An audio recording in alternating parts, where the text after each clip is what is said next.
Okay, so yeah, we are recording this meeting, and this is the welcome party for the Great Love Nation. I brought my pom-pom. Anybody else bring their pom-pom? Woo-hoo! Because there's so much to celebrate. If you have your pom-pom, grab it.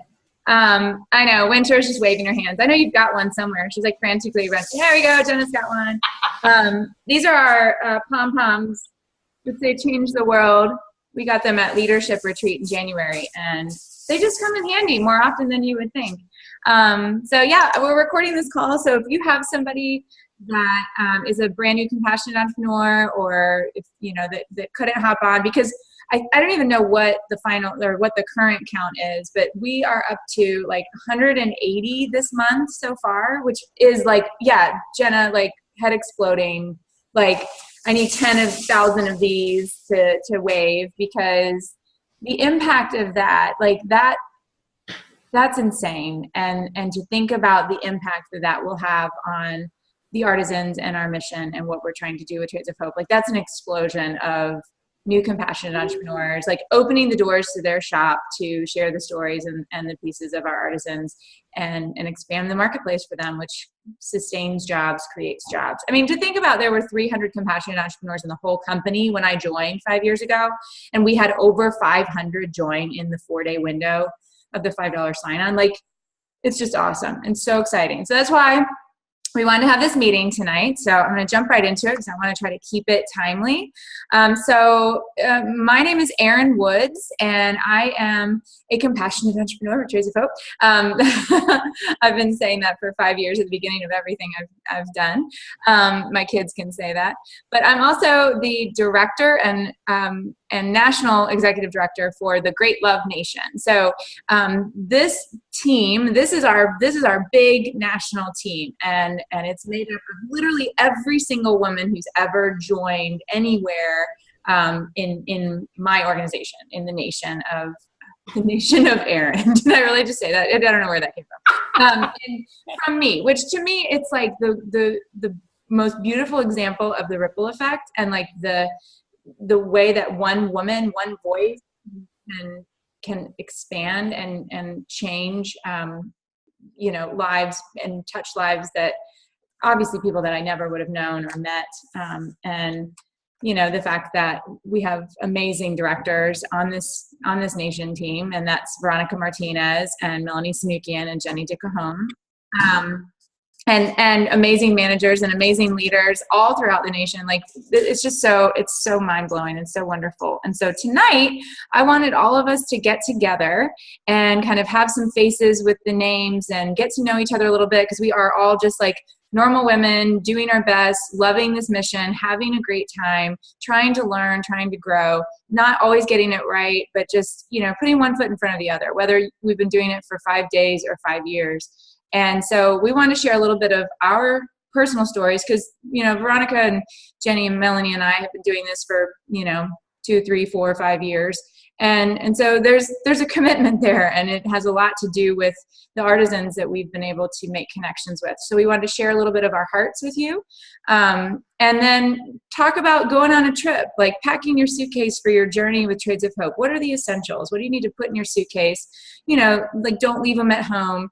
Some of our favorite things and tips to share with you about the basics of our business. So I hope that this call becomes a great resource for everybody to share with a new compassionate entrepreneur, whether she joins this week or a year from now. So I'm going to pull up a PowerPoint, I think.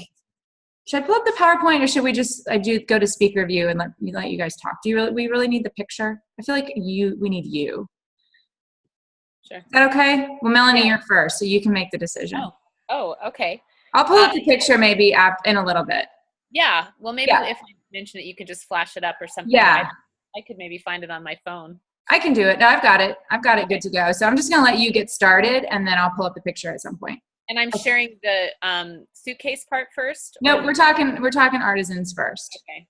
All right. Well, the artisan group that I feel really connected to, I'm representing them right now with the Silvi Scarf, is our group in Pakistan. It's actually one of our newer groups, and they just they just pierced my heart. There was something about them and their plight and the struggles that they face that many of us here could never even identify with, or imagine. And yet they're women just like us who want a future for their families, who want freedom, who want the opportunity to contribute, to make a global impact. And so that group that we work with are run by a sweet couple that came and visited our retreat in July of last year, Mushtag and Conwell.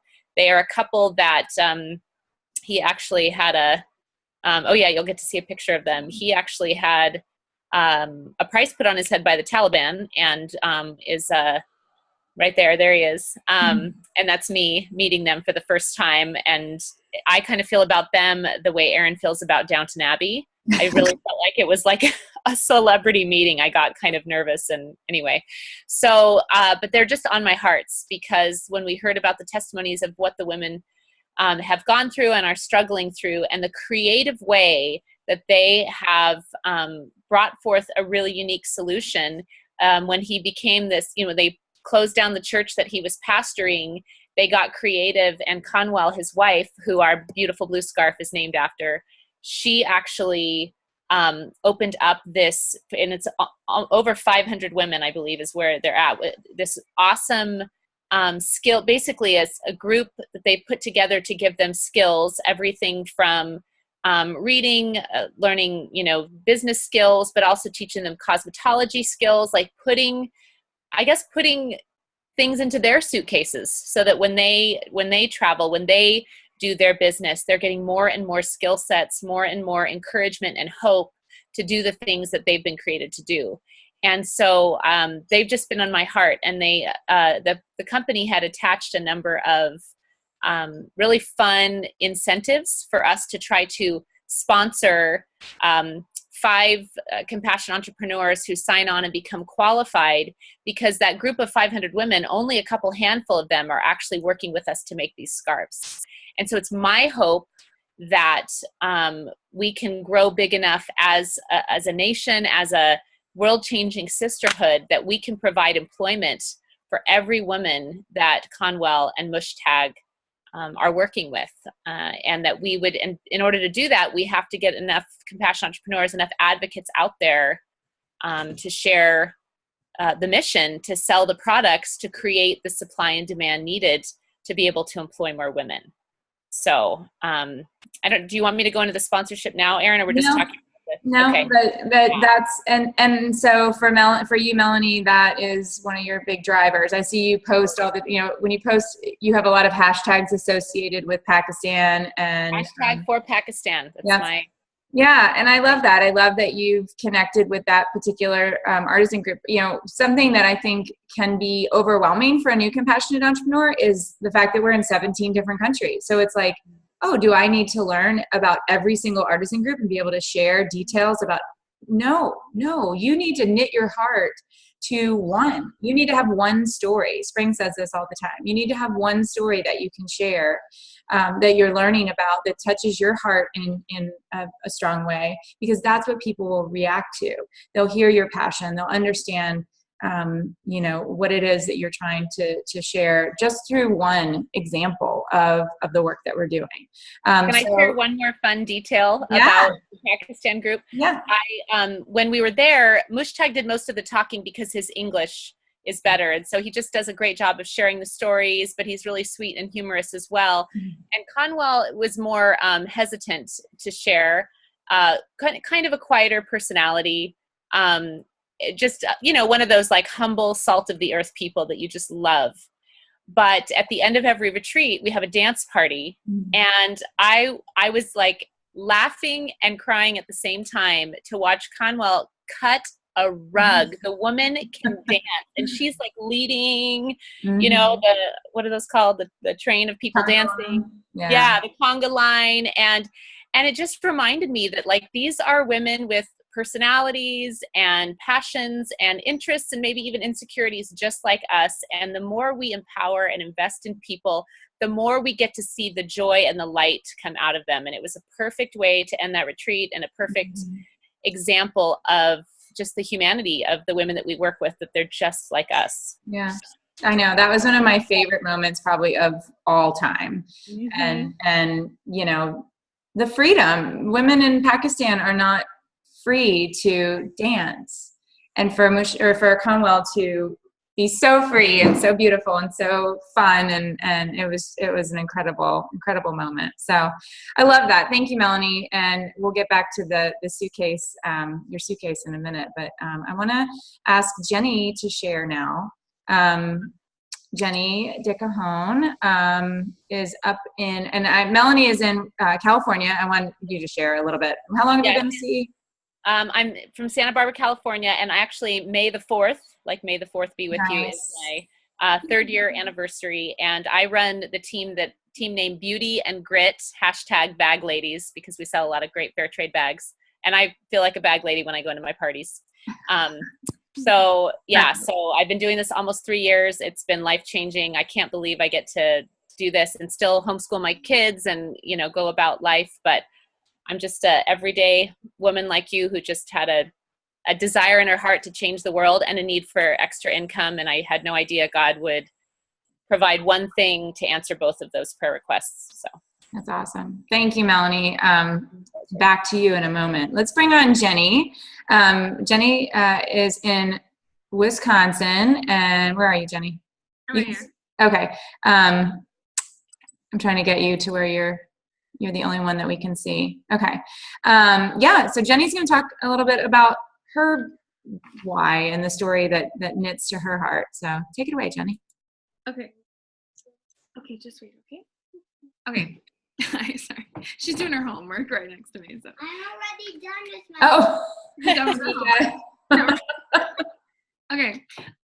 So I joined Trades of Hope about 3 years ago.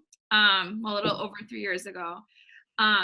But I think my story kind of goes back a little bit farther than that. I moved to Guatemala right out of college to be a missionary, and absolutely loved it. I lived there for 6 years, and I saw the poverty, and I saw all the things that women go through in Guatemala. And one of my very good friends there was a single mom, and she would clean houses for a living and would barely get by. She lived in a tiny little one-room home with a dirt floor and was doing the best for her kids, but didn't have an education. I just saw how difficult it was for women. And then, we eventually moved back here to the States, and it was actually Jesse Hetzel's dad and I don't know if Aaron knows this story, but we were working with a group in Nicaragua with our church, and we were trying to figure out ways to help these women out of prostitution. And there were all these women that wanted to get out, but they couldn't find a job to make enough money. And so we were trying to figure out a way. And so I actually said to Dave Studeman, Jesse's dad, I said, well, we should figure out how to do a party with a purpose. We should get women together and sell their products and share their stories. And I totally think women would buy the stuff. And then we kind of started trying to make it happen. And it was so complicated. And I'm like, this is too much. I can't do this. We don't know what we're doing. And so that was probably 5 or 6 months before I heard of Trades of Hope, and I was invited to a random Facebook party from a friend that married one of my Guatemalan friends. And when I started reading, I'm like, this is what we were trying to do. I'm like, somebody already did this. I'm like, oh my goodness. And they made it good. Way better than anything I would have been able to do. And so that's I just signed up basically on the spot. I had never seen one of our products in person. And I bought the biggest kit, which back then we had a really big kit. And so I just was all in. I'm like, this is amazing. I'm doing this. Because I knew what women went through, and I knew how hard it was to do something about it. And there's people doing something about it. And so that's how I got started. And then at my first retreat, I go and they say, oh, we have these special guests at this retreat. And then I find out that it was 2 girls from Guatemala, and that the picture that Aaron had up a minute ago was Susana and Ilma, that are girls that have aged out of an orphanage in Guatemala. And, so many girls that do leave orphanages because they don't have family to take care of them, and as a support system for them, they end up getting in really bad situations, kind of taking the first offer that sounds halfway decent, and, who knows what that leads them to. And And, you know, these girls are being trained and given business skills and given a self-esteem so that when they do age out of the orphanage, they're able to get a job and be entrepreneurs and start their own business and do what they want to do. You know, both Suseli and Ilma both work for the group now and are running it and are like the ones who train the other girls and everything. And it's so cool to see what it's the confidence that it's given them and just the opportunities, you know, that they get to make choices as young women. And so that's just, I think, one of the things that really keeps me going is just seeing the huge impact that the work has on people's lives and is changing lives and affecting future generations. And I love, Jenny, that Guatemala was your connection, like of all the countries, you know, that we partner with, that you had this connection to Guatemala. And then, and I remember the first time I ever called you and we were talking that you were really just doing the business to help your father-in-law out with some medical expenses. And you weren't, you know, sure about how far it was going to go. And I'm like, well, we need you to come to the retreat. And then I had no idea that it was going to be Susie and Ilma. And that was the first time we had artisans come to the retreat, which if you're hearing this for the first time, you know, that's one of the amazing things that we do at our Inspire retreat is that we bring artisans in. You know, obviously Melanie we were all able to meet Mushtag and Conwell and Susie and Ilma, and we've met Haitian artisans and Indian artisans, and people had incredible guest speakers. You know, it's like not everybody can go on a vision trip, but if you can get yourself to Inspire, you know, and I just think it's an incredible story that was who was there, you know, that was your country that had started your whole heart churning to do something. And I love what you just said, that somebody was doing it and they made it good. They did.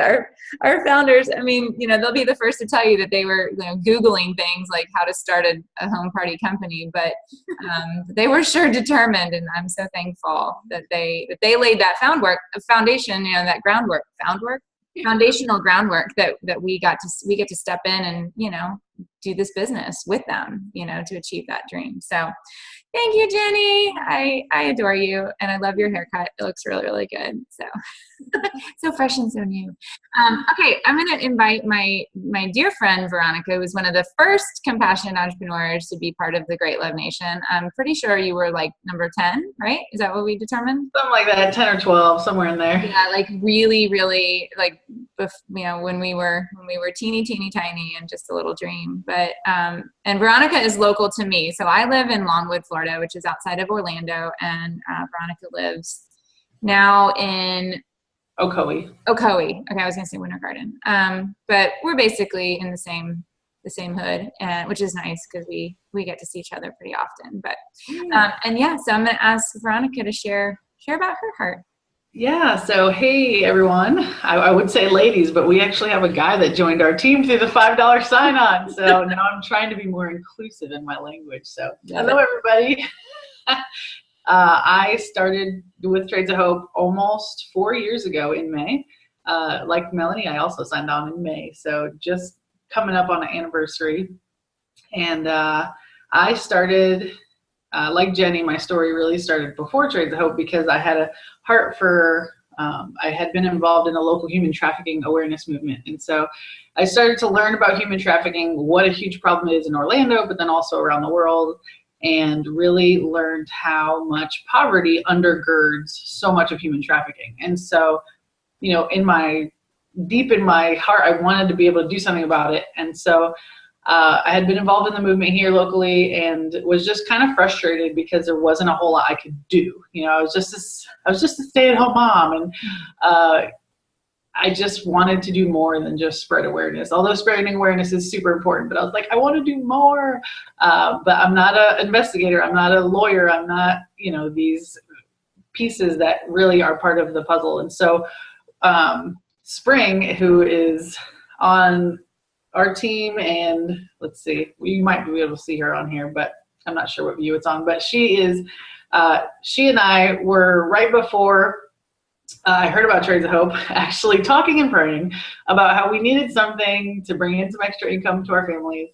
And, you know, we both had this like heart to empower women. Spring was in the sidewalk counseling, and just, we were both doing work, but we wanted something that we could wrap our hearts around and make an income for our families. So enter Trades of Hope.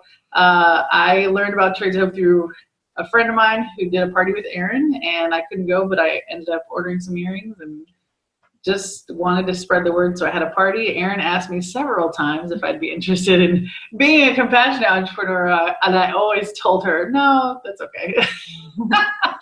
But Aaron went to Haiti. And then when she came back, she was super, super on fire. And so I joined, and here it is almost 4 years later. And it's been an incredible, incredible adventure, and so, so grateful for it. So you just never know where it is. And I hope that, you know, if you are new, or if you've been doing this for a while and you're just kind of re-engaging, I hope that you'll be open to what this adventure could hold for you, because it really has so much potential. So for me, one of my big whys as far as artisan story goes is Ileana. I took down the picture of she and I from my wall. I blew this up right after I came back from Costa Rica. I had a chance, we have these things called vision trips, and we go to visit the artisans that we partner with. We get to meet them, we get to share our stories with them, they get to share their stories with us. And it's incredible opportunity to meet firsthand these artisans. And so I got to go in 2015 to meet Ileana, and she and her husband lead the artisan group in Costa Rica. And I was really blessed to be able to speak directly to her, and we had a little bit of help with Google Translate, but my Spanish is pretty good. And so we had a chance to speak back and forth, and I really just wanted to understand what difference does it make that an artisan is working with Trades of Hope versus working with working another job. Honestly, I was a bit ignorant to how things are around the world. And so, you know, to me, it's like, well, if you don't work here, just go down the road and get a different job. And so going there, seeing firsthand, seeing the community and the area, and just the lack of jobs was just like, oh, wow, there is no just go up the street to get a different job. And so it was so incredible and impactful to me. So just to put it in, what product this group makes. They make the Coaster wrap bracelet, which is our wrap bracelet in the catalog. It is page 11 on the bottom corner there. And so this product is made by this group. And the biggest, I think, impactful shift for me was we had been talking, Ileana and I, in the kitchen the first night that we were there. And then the next day we went into one of the artisans' house who makes this bracelet in her home. She has a son who has special needs, so he can't be left alone. Her name is Ivania. And so we were leaving Ivania's house. We were going up this hill, and I was just talking to Ileana, like, hey, how is all this for you? Like, there's all these American women there, and we're all partners, and we're excited, and we're having such a great time together. And I said, how is all this for you? And she says, it's sad. And it really surprised me. I really thought she was going to be like, this is great. And so she was like, this, it's just, I'm just sad. And I was like, why? And just kind of asking her, and she shared, she said, there's just so many more women I want to empower. And that moment was just like, oh, like we get to come in here and learn and grow and see, and but she's here and she's in this community, and she day to day has women that she sees that she wants to empower. And so the big takeaway for me from that trip was that the work that we do here is directly empowering really the native people who are leading these groups, and the people who are rising up in the artisans that are leading. It empowers them to empower others in their community who they see day to day that need empowerment, and they want to do something.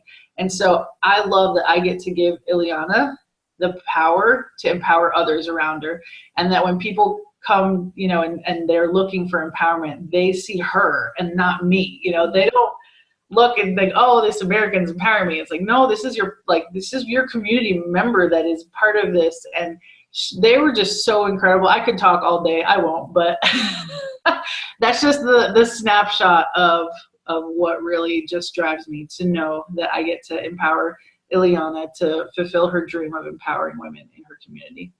I love that. I love that. And, you know, we talk a lot, and you'll hear the founders talk a lot, and everybody talk a lot about the dignified partnership that we have. And that is really what makes doing Trades of Hope so much more than just, you know, about a product. It's the product that represents the partnership. And, you know, that the pair of earrings or the bracelet or the necklace is just the vehicle that we have to help women like Ileana, help the women in her community. And I love that. I love that, you know, when people come to her for a job or come to her for work, and, you know, that it's not you, it's not Veronica Martinez, compassionate entrepreneur. It's Ileana. It's a woman in their community who's been empowered herself, that can offer that job.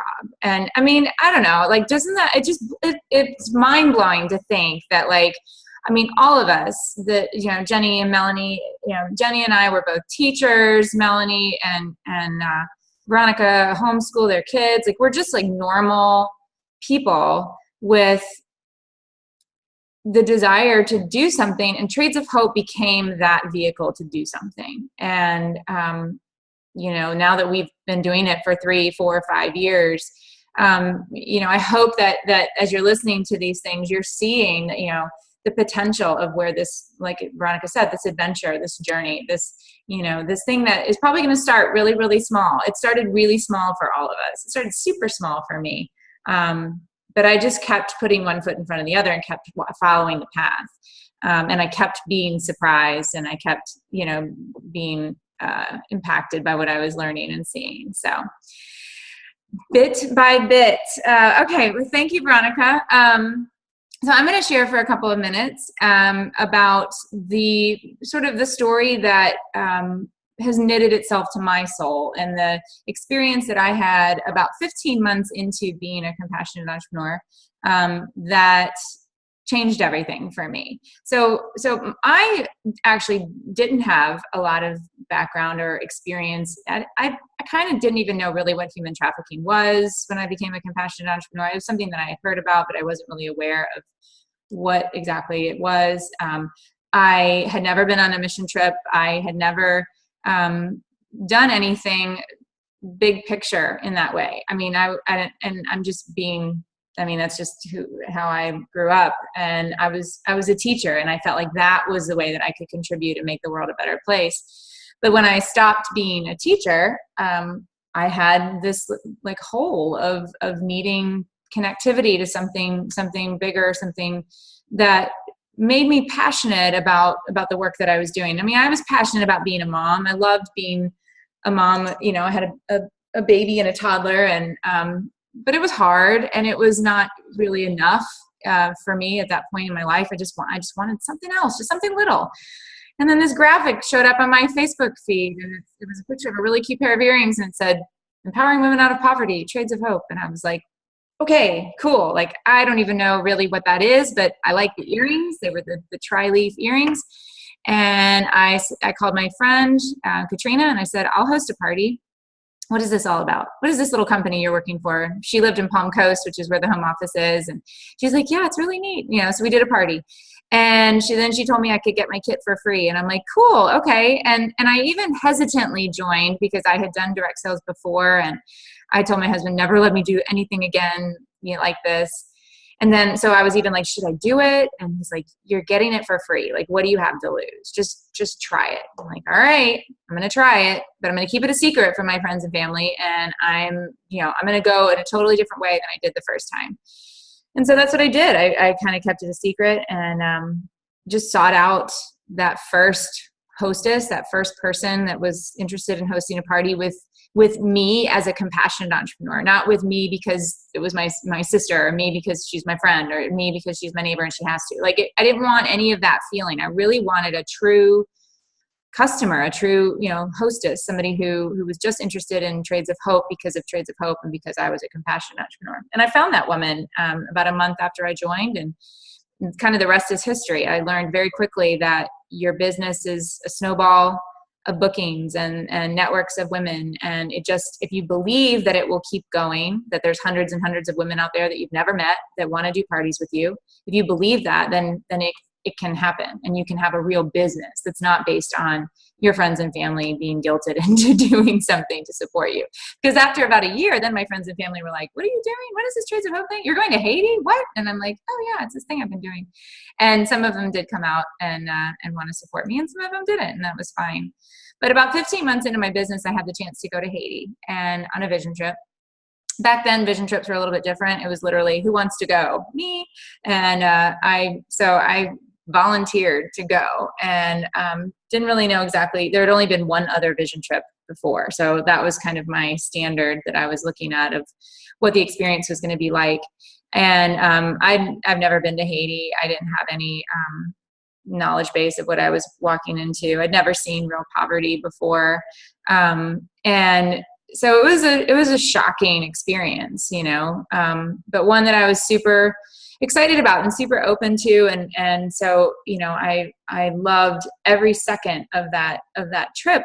But I was also sort of looking on the trip. I was looking for that connection and not confirmation. I knew I was doing good work as a compassionate entrepreneur, but I just needed something, and I was looking for it. And, the day that we went to visit Shelley Clay's artisan group was actually a really, really special day.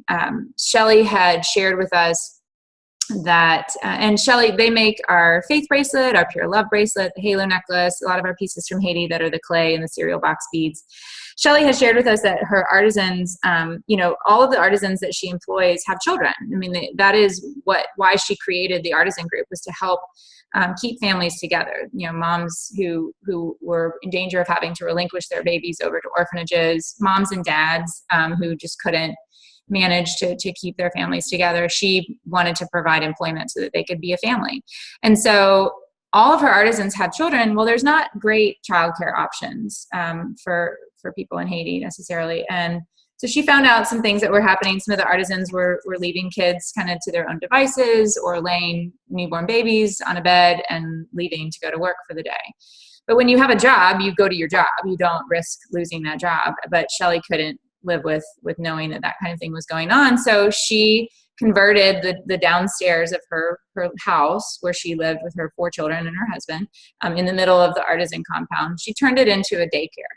And so when we went to visit, it was the first day that the daycare was up and running.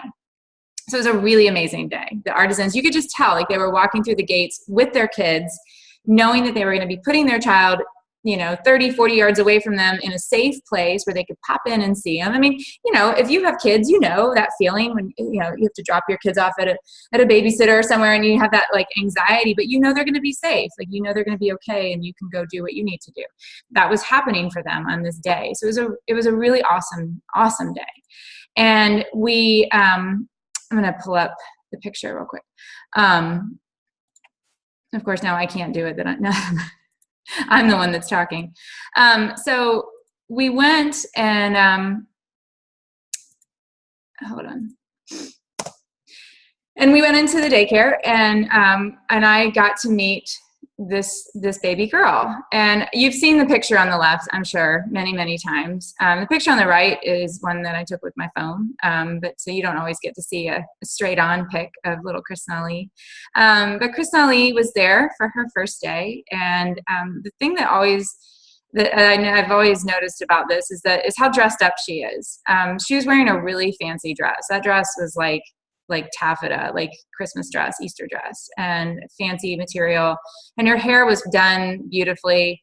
And I picked her up, and we took this picture, and I found out her name is Chris Nellie. And then we went upstairs, and we went to a bead rolling table, and a lot of where the artisans work, a lot of it is open air. So we were standing out on an open air patio area. And Shelley was going around the table telling us about each of the women that was sitting at the table, and a little bit about their story. And she gets to this young woman named Gina. And this was Gina. I don't often share this picture because it's not the best picture of Gina.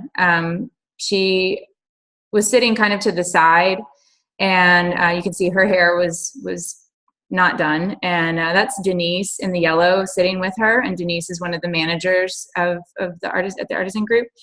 Denise has her own incredible story that I won't share tonight, but I will share at another time. And all the other artisans around the table were engaging with us. We're making eye contact, looking at us, talking to us, saying thank you. You know, we were talking about Trades of Hope and kind of the connection that we have. And but Genia was not. Genia was sitting on the side, very, very, very focused intently on learning to roll and string beads. And Shelly said, introduced her, said, "This is Genia, and today is Genia's first day of work."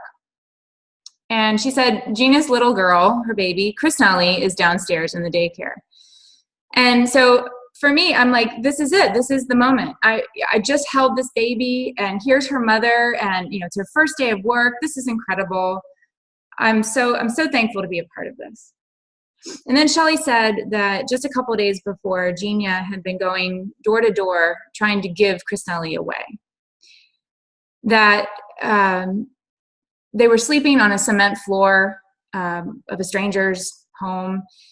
Genia was 19 years old.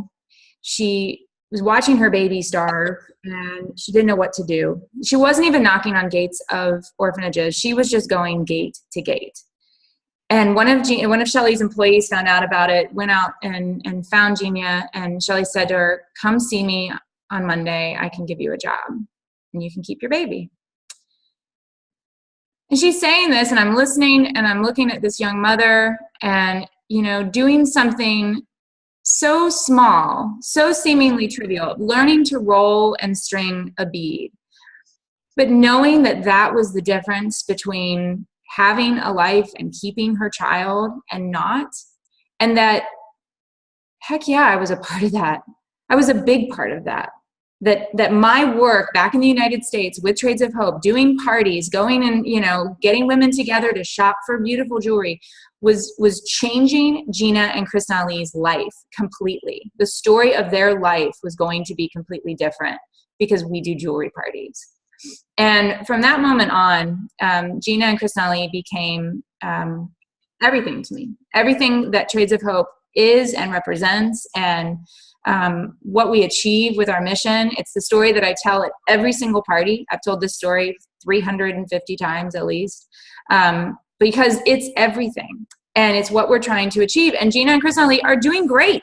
Like, I love that I get to keep up with them. I get to know that, like, Nellie, that little daycare that started that day in May 4 years ago, has transitioned into a Montessori preschool that Nellie goes to school at and is able to, is learning and growing and getting an education. And that Shelly was able to purchase a building that they're going to put a kindergarten in. And Nellie is going to be able to go to that kindergarten. And that Trades of Hope is, helping to fund these school programs and bring in teachers. And that this dignified partnership is giving this little girl a chance at a different life, and giving this mom and daughter the chance to be together, which is what moms and daughters should be. They should be together.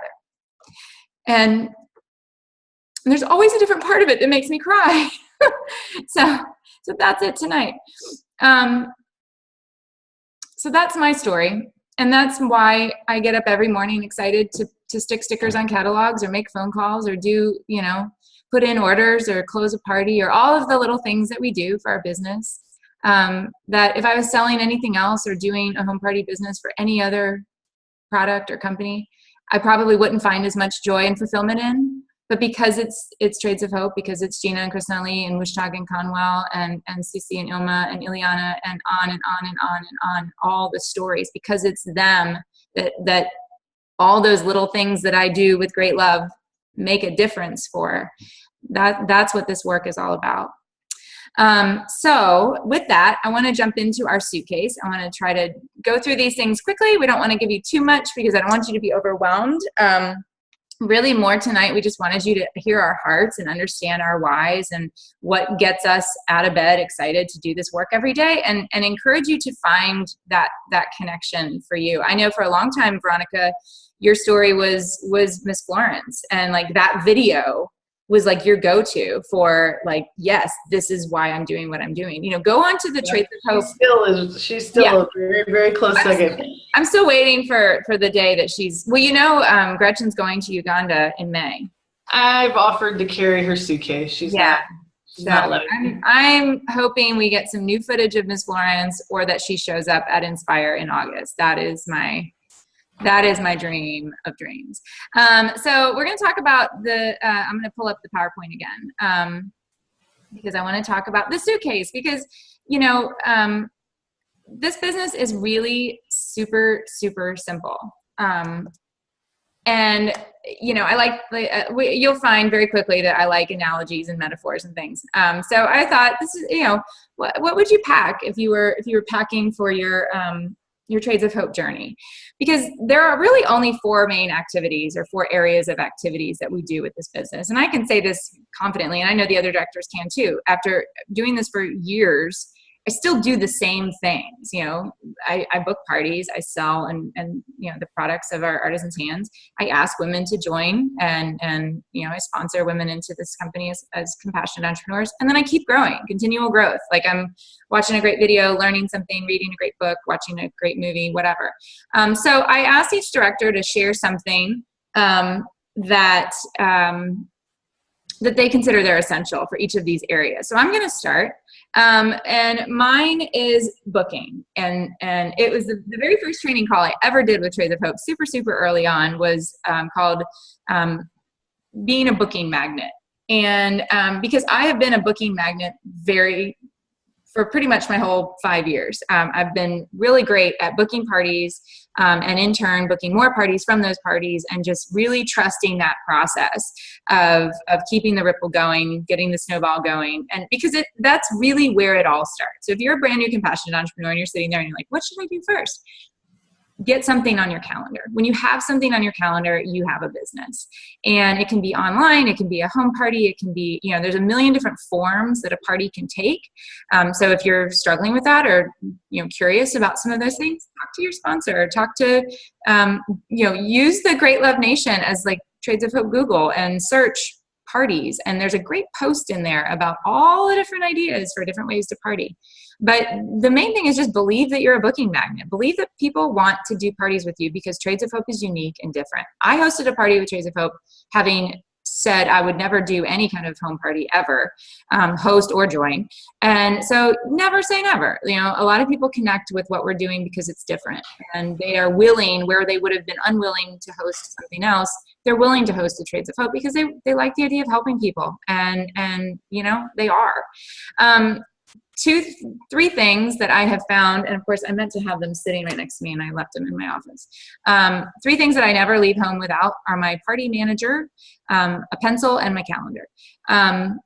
The party manager is basically, it's just, it started as a legal pad. So start with that. Get yourself a legal pad, and it's how I kept track of my booking. So it has a row on the top that says party number, name, and, you know, address, date and time, and then places for me to check off when I had contacted my hostesses. And it's just kind of an organizational tool that I have used. I turned it into a table on Microsoft Word. Nothing fancy. You'll see the file in the Great Love Nation. It's called Party Manager. And I print out a bunch of blank ones every couple of months, and I keep them clipped together, and I keep them with me at all times, so that if I'm sitting in my car and I'm like, what parties do I have going on? Oh, I need to contact this hostess. Then I can send her a quick text. It's been a tremendous, useful system that I have used from the very beginning. And then I always have a pencil. You're going to book more parties in pencil than you will in pen. And I can promise you, I have a favorite kind of pencil. I was a teacher, so, you know, I love school supplies. But have some good pencils with you at every party, in your bag all the time, because for whatever reason, it's a psychological tipping point. People will say yes if you say, but I'm going to write it in pencil. And then they'll say yes. It has worked for me 4 or 5 years. So trust me, get a pencil and have a paper calendar. If you're not a paper girl, you might want to just get like a small one where you keep your calendar, because when you're at a party or at an event, to be able to like open up the calendar and look at it together is so much more, I don't know, it just works better than trying to pull it up on your phone. So those are just 3 little things that have really helped me with my booking these last 5 years, and you know, keeping everything organized and rolling, you know, keeping that snowball rolling. Okay. Selling, we're going to talk, Jenny's going to talk for a minute about some of the essentials to selling, which is really, in our business, it's storytelling, right, Jenny? Yes, definitely. Well, the first thing I would definitely say is just wearing the products is a great way to introduce them to people that you know. I get questions all the time like, oh, where'd you get that? They're so cute. And then you can tell them, you know, about how they're empowering women out of poverty. It's pretty cool. So don't go anywhere without them, and wear your trade self stuff all the time. The next thing I would say is, you know, serve your customers. Don't be afraid to help someone out find something. You're not being pushy if you're suggesting a bracelet that goes with a necklace that they're going to buy. You know, just helping your customers find something that they would love, or seeing if you can help them find a gift for someone that that they are, you know, that there's an event coming up. You know, I had one of my friends who's been a hostess before came to a party with a list literally of all the people that she has birthdays coming up, Mother's Day, and started just buying gifts for everyone on her list. You know, just helping people think through that is a great way to sell some more products, either at parties or just people who are interested in buying. Another great tip is really organizing your customer info, whether that means keeping your receipts. You know, it's a good idea to shred the credit card info stuff because you don't want that at your house. Just whatever, you know, is better. I have 5 years. I have 5 years worth of receipts. Is that bad? Should I be shredding? I haven't shredded. Just shred the bottom part and keep the rest. Oh, okay. I like that because some people like almost like make me promise that I will. Yeah, I've done that for a couple, but yeah, I do keep them all. But it's, yeah, you want to keep the receipts or have some sort of information or way of keeping the information, whatever works for you. If you want to organize them alphabetically, by party, by where they live, by what they bought, whatever you want to do. Or if you want to put, like, I've now created a spreadsheet where I put people in, and then I can make little notes about them. And then it's really easy for me to search for things. And it makes it easier when I want to contact them, you know, to see kind of what they bought in the past so that I can, you know, say, oh, we have a really cute bracelet that goes with that necklace you bought last time, or whatever. It just makes it's a great way to serve your customer. And then at the same time, have a good talking point, I guess, with them. And so and don't be intimidated, you guys, if I don't have a spreadsheet. So I have my parties clipped together and stuck in a folder. Yeah. Whatever works for you. But I love folders and paper clips. So that's what works for me. Yeah. However you work, yes. Just that, be you. The next thing I would say is following up with people. There's the 222 system that Holly talks about, so you can either ask your sponsor about that or look that up. But just basically following up with people after they've bought things to make sure they've got it, make sure, you know, see if they're interested in getting anything else, and then keeping that information from last time they bought so that you can check in with them. You know, and sometimes I'll ask people, you know, if people mention something, I'll write it down on their slip. And so like they might say, for example, oh, I know my mom would really like this. Well, then call her like 3 weeks before Mother's Day and say, hey, I remember you said something about your mom wanting something, you know, would you like to put in an order so I'll get here for Mother's Day? You know, those kind of things are a great way to use your contacts that you already have to be selling things. So that's, yeah. And then the last thing is to use incentives and sales. Our Trades of Hope gives us so many great tools to use. Especially recently, we've had like so many awesome sales and awesome hostess rewards things and stuff. So when those things come out, use them, you know, share with your friends about them, post them on Facebook, but then make sure you go and you call people individually and say, hey, did you see my post on Facebook? Because probably nobody did. And if they did, they probably didn't even notice what it was and didn't really read it or whatever because they're just scrolling through. So Erin calls that catalyst calling, right? So that's something you can do is calling, you know, post and then call about it, or put it on Instagram and then call, or even text. If you're not a big caller, that's okay. Don't stress yourself out too much. I mean, it's nice to call, but you can text people and that works too, or send instant messages. But, you know, contacting people individually and making sure that it sounds like a message from you to them, not like something you've copied and pasted, because people can really tell the difference. So just making it personal and serving your customers, I think that's the best way to sell. That's awesome. Yeah, I would call it catalyst messaging, but that's not alliteration. So, that's not allowed. Messaging. Melanie's like, amen. Thank you, Jenny. Speaking of Melanie, and Melanie, I don't have a lot on your slide because you didn't really get, so I just sort of. Oh, I got stuff. Yeah. So Melanie's going to talk about asking, which is really the biggest ripple that you can make. It's something that we've been in the ask mode, which is why there's so many of you that are brand new compassionate entrepreneurs. So Melanie, tell us about your essentials for asking. Yes. Well, I think what is really important for us to realize, as she says, it's the biggest ripple effect that we can have in our business. If we really value empowerment, then we would value exponential empowerment that much more, which is an alliteration, by the way. I think it's really important. And it took me a while to get this. I was kind of hesitant to direct sales. I was hesitant to, I had a really awkward party in my grad school years. It was like, I'm never doing that again, and so I wasn't so sure about this business model, like why direct sales? But I have gone from being hesitant to being full board, yell it from the mountaintops. This is the best model. I mean, I've actually been asked to come and speak at events on our business model, like the genius of the business model of using sustainable business to empower women while also creating jobs here in the United States for women like us, creating dignified partnerships, all of it. It's so amazing. And so I love what Erin has on the notes here. It's like sharing a delicious piece of cake.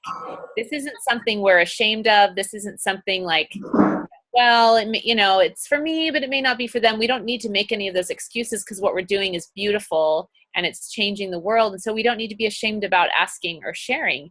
I've asked lots and lots of people over the years, and I haven't had anyone that I am aware of be offended that I ask them to empower women out of poverty with me, because if they are offended, it's probably more something they should have to work on than me asking them.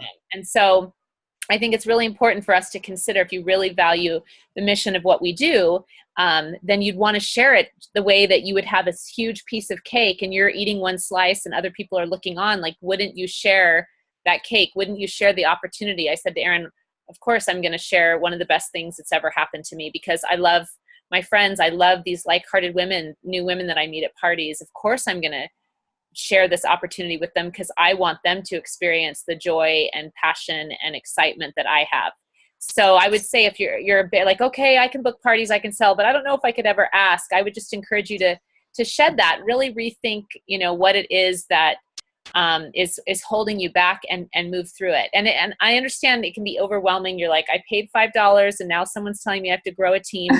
No, that's not what we're saying at all. We're just saying offer the opportunity and see what happens. And if you really are hesitant about growing a team, you can definitely just bump that person to your sponsor who would be happy to, sign them up and partner with them in that way. So that's, I understand if you don't feel like you can do that, but don't withhold opportunity from people just because you don't want to take a certain step. Offer the opportunity and trust that we can make it work for women who want to join. And here's why it's important to me.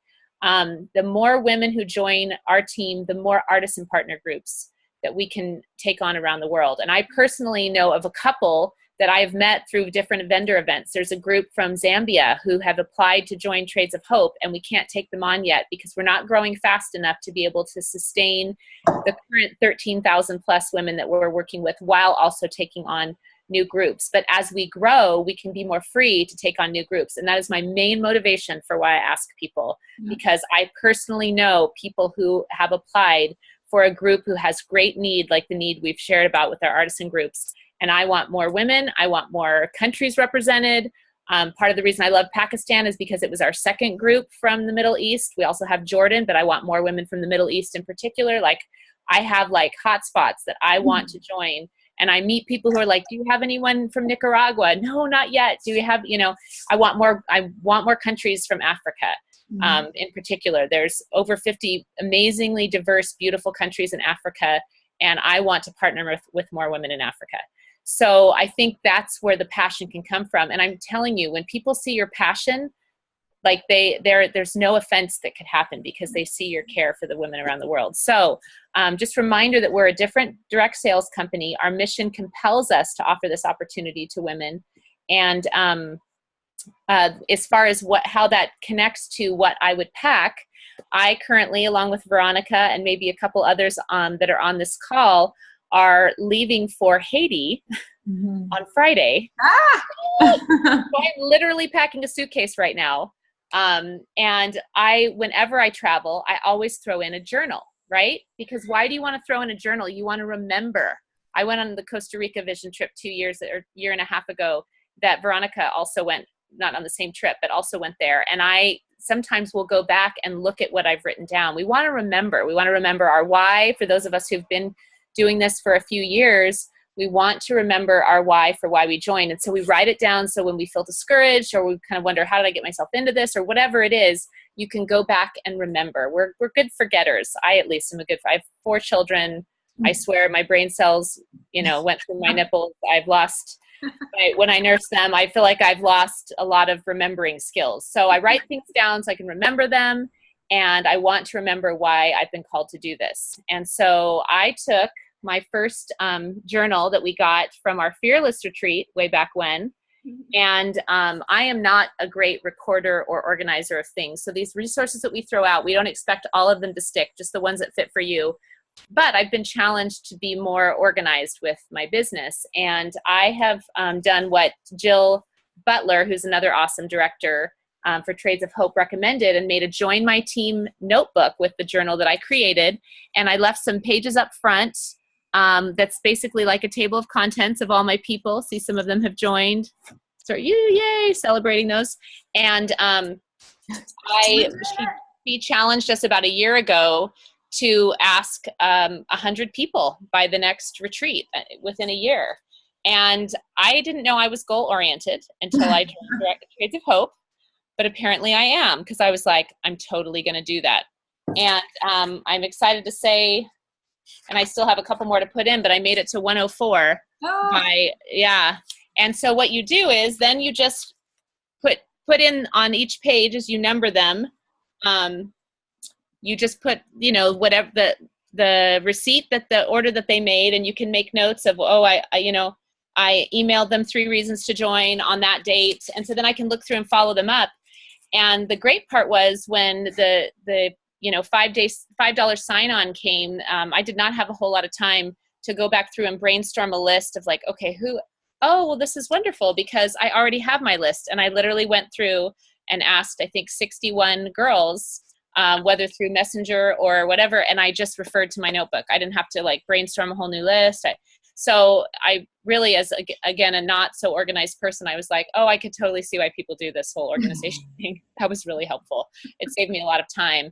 But it reminds me, and I was flipping through pages going, oh my gosh, I totally forgot about Allison Solomon. Yeah, I got to get back in touch with her. So it was a great tool. I highly recommend it. And I didn't start this until probably 2 years into my business. So if you choose to start something like this now, that will just be like more power to you. I think it'll be such a helpful tool. So don't forget your journal on this wonderful adventure. Awesome. And create this Join My Team notebook, because I think you're going to need it. Yeah. And Jill's original one was just a composition book, like the 99-cent, and that's what I have. And mine is, I don't have a table of contents. Mine's like chicken scratch, but it's the remembering notebook. I think that's a great way to describe it, because we are good forgetters. And yeah, thank you, Melanie. That was awesome. I loved everything that you, like the foundation you laid. Who is drawing on my PowerPoint? Can you guys see that? Somebody's on their phone. They're drawing blue things on my it's cool. It's all right. It's cool. Okay. Let's see if I can. Oh, okay. So last but not least, continual growth. We've got to keep on learning, keep on growing. So Veronica, bring it home and tell us about some of your thoughts on this. Yeah. So before I even talk about this, whatever that blue stuff is just making me laugh so much. So before I go into that slide is just some ideas, but I want to say, in the vein of personal growth, that we're throwing a lot of things out. Please don't feel like you have to take on all these things and do all these things to be successful in your business right away. It's very simple to get started. A lot of you are brand new, and it's really just about, like Erin said, getting a booking on your calendar. It might be your launch party. It might be someone else. Oh, it was Stacy. There we go. So keep it simple. The training through the app, your launch party, just keep it super simple at the beginning. You can go back, watch this video, and like, all right, I'm going to take this one chunk and put that into play. Comparison is the killer of all joy. And in this business, you'll have a lot of opportunities to compare yourself to everybody. But I just want to encourage you as you get started and as you continue on through the entirety of your business, to really, what are my goals? Ask yourself these questions. What are my goals?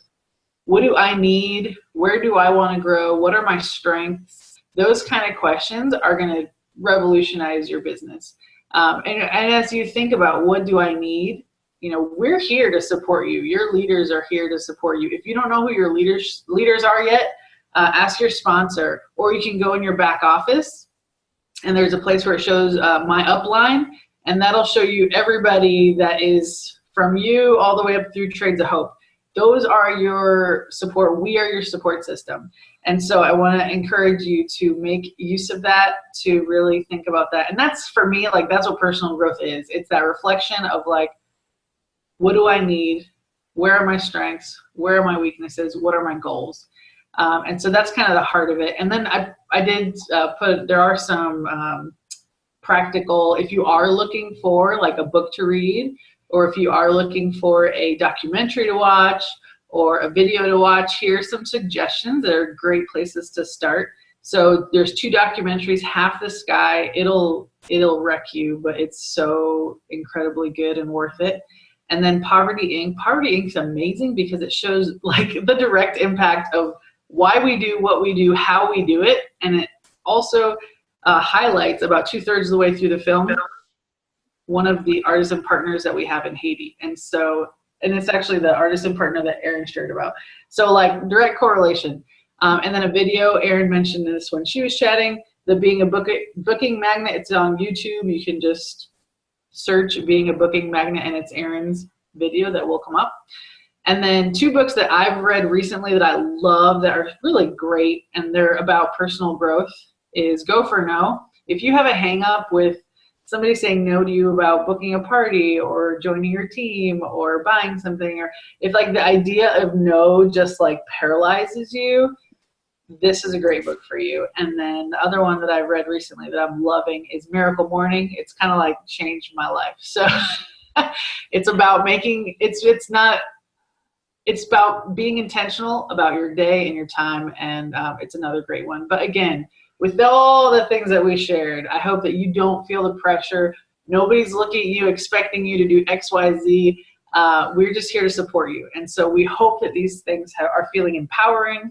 We hope that you're feeling excited about, the impact that we're making directly for artisans. And then also that you have these opportunities to grow personally. So I was thinking of my thing that I would put in my suitcase. And my first thought was a book. But then I think inside that book would be like a chisel, because personal growth really is about like knocking away just some of those things that hold us down so that we can be free to be ourselves. And so that's what I got for personal growth. Back to you, Erin, to close it up. Awesome. Yay. Thank you. Well, this is the thought that I want to close things out with tonight. And Spring actually typed it in the chat. But this quote from this, it's attributed to Mother Teresa. I think it was Mother Teresa. Do small things with great love. When I had been a CE for 2 days, and the Trades of Hope company Facebook posted this quote, and I immediately was like, "That's it. Like that's my life." My current chapter in life was diapers and bottles, and a lot of diapers and bottles and laundry and being home. And I had just started this little thing with Trades of Hope, and I didn't really know what it was going to be, but I knew that I loved it. And I knew that I loved being at home with my kids, even if it was hard. So do small things with great love became my personal mantra. And I decided to love every bottle, love every diaper, love every dish, and do the tasks for my home and my family and my children with great love. And that made it easier and better. And then I also treated my business that way. I said, I'm not going to put any great expectation on myself or pressure, any of that. I'm just going to do these small things. I'm going to do it with great love because I really connect with this mission and I believe in it. And I'm just going to see where it goes. And so this was the beginning of everything. It's why we're called the Great Love Nation. My first team name was Small Things, Great Love. And that evolved as more women like Jenny and Melanie and Veronica rose up and started their own teams. So now we're the Great Love Nation. And that's really what it's all about. It's these small things that we do. We're all walking our own journeys in Trades of Hope, packing our own suitcases. And sometimes you unpack and repack and change your outfit or make a different decision. And that's part of the fun and growth of it as well. But we're all in this together and we're all part of this Great Love Nation. And I hope tonight gave you guys a little bit of an insight into who we are, into why we do this work, why we love what we're doing, and just that we're here for you. And that we don't want to overwhelm you ever. We just want to be resources for you. But honestly, all you need is to download that app, bust out your Smart Start poster, hang it on your wall, get excited about baby chicks, and go ask people to host parties with you. And it's fantastic. It's a lot of fun. So thank you so much. We went just a tiny bit over an hour. Oh, Melanie, could I just share one example of the small things, great love sure. thing? I just would encourage you guys to look forward to unexpected surprises. I think I knew I wanted to make a global impact, but I had no idea how I could use Trades of Hope to impact my local community.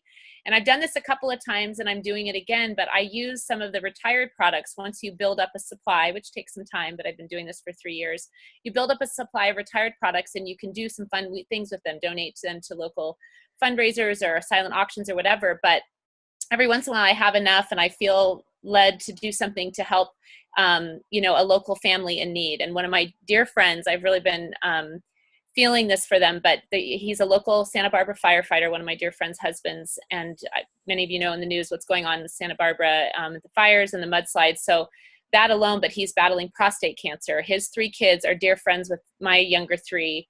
And our hearts are just going out to them right now. But I have gathered together a lot of items and I'm doing a fundraiser for them in order to just help with, they've had crazy complications, too many details to mention, that have just taken a real emotional toll on them and a financial toll. And so as we've been sitting here, I've been getting alerts on my phone. And because of the platform of Trades of Hope that makes the fundraiser, it puts the fun in fundraiser, knowing that I'm going to raffle this off, we're up to $800, and I posted it on Facebook before this party or before this Zoom call. And so those things, like, you will be shocked by how you can bless somebody through Trades of Hope. And just listen to, if you're one that feels like God speaks to you, or just something that comes up to mind or heart, you will be so pleasantly surprised about how Trades of Hope can be used to bless people right around you while also blessing women around the world. Absolutely. Absolutely. I mean, we could do a whole other call on the fundraisers and the amazing things that we've been able to do with our businesses. I have a lot of stories like that too. And yeah, I love it. The possibilities are kind of endless, but the main thing is just start with your day one, your chapter 1, and enjoy it. And thank you again for being here tonight. Thank you, Jenny and Veronica and Melanie. And thank you for, if you stuck with us the whole time, thank you. If not, I get it. Kids have to be put to bed and whatever, but that's why we recorded it, and I will be able to upload it to YouTube, and it'll be a permanent resource for us to have into the future. So thank you guys. Have a beautiful evening, a great kickoff to your week, and good night. Bye, everybody. Bye.